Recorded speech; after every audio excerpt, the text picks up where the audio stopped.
नमस्कार दोस्तों, एजुकेट भारत में मैं आपका स्वागत करती हूँ। फ्रेंड्स, यदि आप सी टेट और यूपी टेट में अच्छे मार्क्स लाना चाहते हैं, तो फ्रेंड्स ये प्रैक्टिस सेट आपको एक चैलेंज का काम करेगा। कारण यह है इसके क्वेश्चंस बहुत ही ट्रिकी हैं और एग्जाम ओरिएंटेड हैं। साथ ही साथ मैंने इसको सिलेबस के अकॉर्डिंग बनाया है। तो चलिए ध्यान से इसको स्टार्ट करते हैं और आप अपना आंसर कमेंट बॉक्स में दीजिएगा। हिमालय की बाहरी परत को क्या कहा जाता है? A Himadri, B Himachal, C Shivalik, D trans Himalaya. Option number C सही है, शिवालिक। हिमालय पर्वतमाला को मुख्य रूप से 3 समानांतर श्रेणियों में विभाजित किया जाता है। हिमाद्री, महान हिमालय भी कहते हैं, हिमाचल, लघु हिमालय और शिवालिक, बाह्य हिमालय। इनमें जो शिवालिक है ये सबसे दक्षिणी और बाहरी श्रेणी है। उस संकरी पट्टी को क्या कहा जाता है जहां हिमालयी नदियां कंकड़ पत्थरों के नीचे भूमिगत हो जाती हैं? ऑप्शन नंबर बी सही है, भाबर। हिमालय की शिवालिक श्रेणी के दक्षिण में एक सक्रिय पट्टी पाई जाती है जिसे भाबर कहा जाता है। यहाँ नदियां जो है पर्वतों से उतरकर बड़े बड़े कंकड़ पत्थर और बजरी जमा करती हैं। इन कंकड़ पत्थरों के बीच से नदी का तल नीचे रिस जाता है, जिसके कारण कई नदियां सतह से गायब होकर भूमिगत हो जाती हैं। पश्चिमी घाट और प्रायद्वीपीय भारत की सबसे ऊंची चोटी कौन सी है? डोडा बेटा, B Anamudi, C Guru Shikhar, D Mahendragiri. Option number B सही है, अन्नामुड़ी। अन्नामुड़ी पश्चिमी घाट और संपूर्ण प्रायद्वीपीय भारत की सबसे ऊंची चोटी है और यह किस राज्य में है? केरल राज्य में। इसकी ऊंचाई जो है 2695 मीटर है, 2695 मीटर। अन्नामुड़ी दक्षिण भारत की सबसे ऊंची पर्वत चोटी मानी जाती है। निम्नलिखित में से कौन सी पर्वत श्रृंखला असतत तथा बंगाल की खाड़ी में गिरने वाली नदियों द्वारा काटी गई है? ए पश्चिमी घाट, बी अरावली पर्वतमाला, सी पूर्वी घाट, डी विंध्याचल पर्वतमाला। ऑप्शन नंबर सी सही है, पूर्वी घाट। पूर्वी घाट एक असतत खंडित पर्वतमाला और पर्वत श्रृंखला है। महानदी गोदावरी, कृष्णा और कावेरी जैसी जो नदियां हैं इसे कई स्थानों पर काटते हुए बंगाल की खाड़ी में गिरती हैं। इसी कारण पूर्वी घाट पश्चिमी घाट की तरह निरंतर नहीं है, यह कई भागों में टूटी हुई दिखाई देती है। भारतीय मरुस्थल में पाए जाने वाली अर्धचंद्राकार बालू के टीलों को क्या कहा जाता है? A barchan, B loess, C moraine, D drumlin. Option number A सही है, बरखान। भारतीय मरुस्थल विशेषकर थार मरुस्थल में हवा द्वारा निर्मित अर्धचंद्राकार बालू के टीलों को बरखान कहा जाता है और ये जो टीले होते हैं तेज और एक ही दिशा में चलने वाली हवाओं के कारण बनते हैं, जिनका आकार अर्धचंद्र के समान होता है। मुंबई से गोवा तक फैले पश्चिमी घाट के उत्तरी भाग का स्थानीय नाम क्या है? A Nilgiri, B Annamalai, C Sahyadri, D cardamom hills. Option number C सही है, सह्याद्री। सह्याद्री पर्वतमाला पश्चिमी घाट का उत्तरी भाग है जो महाराष्ट्र में मुंबई से लेकर गोवा तक फैला हुआ है। पश्चिमी घाट को सामान्यतः सह्याद्री पर्वतमाला भी कहा जाता है और यह भारत की जलवायु, जैव विविधता और नदियों के उद्गम की दृष्टि से बहुत महत्वपूर्ण है। भारत का कौन सा द्वीप समूह मुख्य रूप से प्रवाल या कोरल द्वीपों से बना है? ए अंडमान द्वीप समूह, बी निकोबार द्वीप समूह, सी लक्षद्वीप द्वीप समूह, डी दीव द्वीप समूह।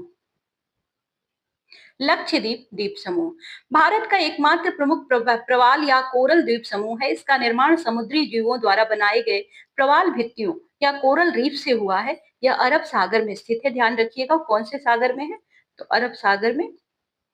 और इसके अधिकांश द्वीप जो हैं प्रवाल निक्षेपों से बने हैं। उत्तर की ओर खिसकने से पहले भारतीय भूभाग मुख्य रूप से किस महाद्वीप का हिस्सा था? Laurasia, B Gondwana land, C Eurasia, D Pangaea. Gondwana land.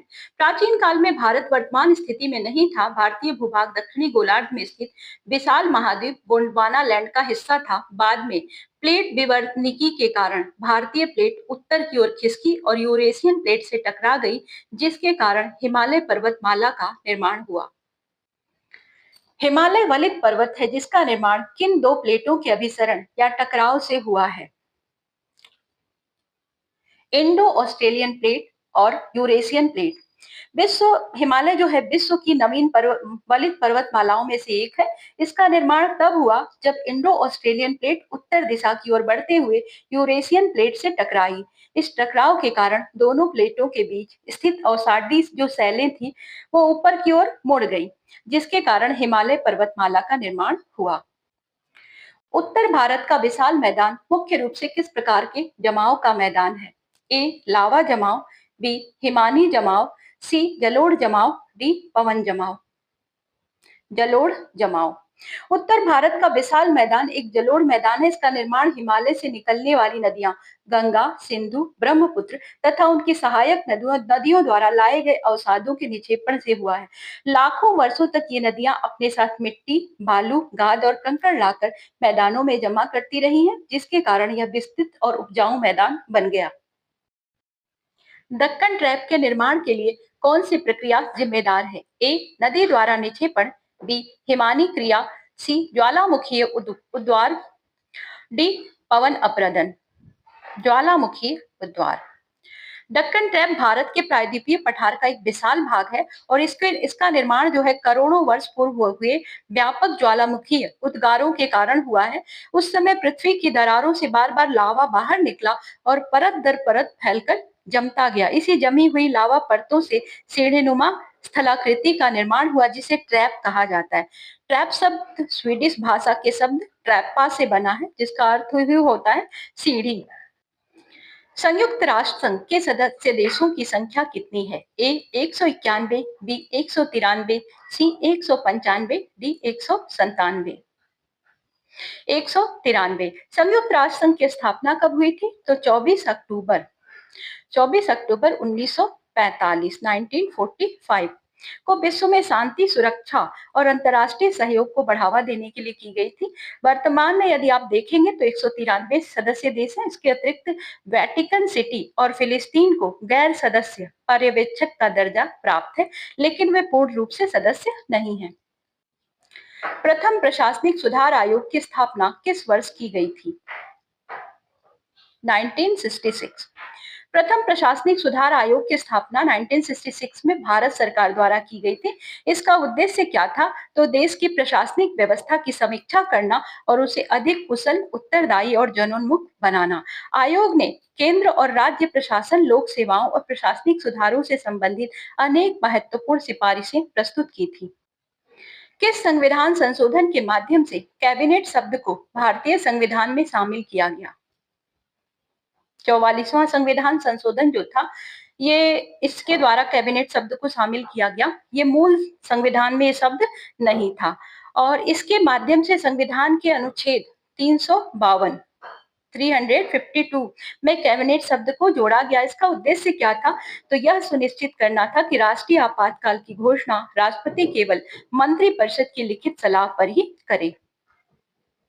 किस सहायक एजेंसी को नेहरूवादी काल में सुधार एजेंसी कहा गया? ए वित्त आयोग, बी निर्वाचन आयोग, सी योजना आयोग, डी संघ लोक सेवा आयोग।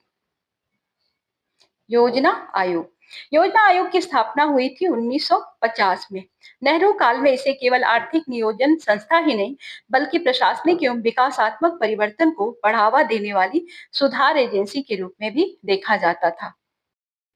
महिलाओं के सशक्तिकरण से संबंधित महत्वपूर्ण संविधान संशोधन कौन सा है? ए 42वां संविधान संशोधन, बी 44वां संविधान संशोधन, सी 73वां संविधान संशोधन, डी 61वां संविधान संशोधन।